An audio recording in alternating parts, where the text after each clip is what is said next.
The Magen Avraham at the beginning of Siman Taf Tzadi Dalet explains that we have the custom of staying up learning Torah all evening on Shavuos. Why is that? So he quotes from the Midrash in Shir HaShirim, which states that the Jewish people on the night before Kabbalah Torah, they all fell asleep. And in order to go ahead and correct the error of their ways, we stay up and learn all night on Shavuos.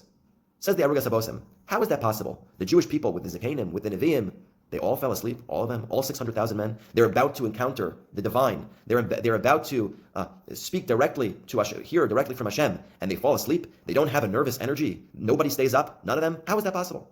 And so he explains that Hashem knew that the Jewish people in the future would have difficulties. They would be pressed for parnasa. They would be persecuted, and they would move away from the ways of the Torah. And so Hashem decided, I'm going to create a model whereby the Jews can learn in the future how to act when they fall back, when they fall off the path of the Torah. I'm going to purposely put them asleep this evening, so that when they wake up, all of a sudden, in a harried way, they will say Nasev and Ishma, they will accept the Torah.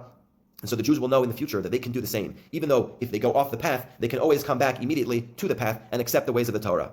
The Gemara on Daf Peiches, in Shabbos, which we will learn, those that learn Daf Yomi in a few days, explains that Kol Dibor v'Dibor, Sheyatzim Pi HaKadosh Baruch Hu, all the words that came out of HaKadosh Baruch Hu, every statement, the Jews went back. They went back 12 mil. And they needed the Malachi Asharis to bring them back in close proximity to Matan Torah, to the Har Sinai.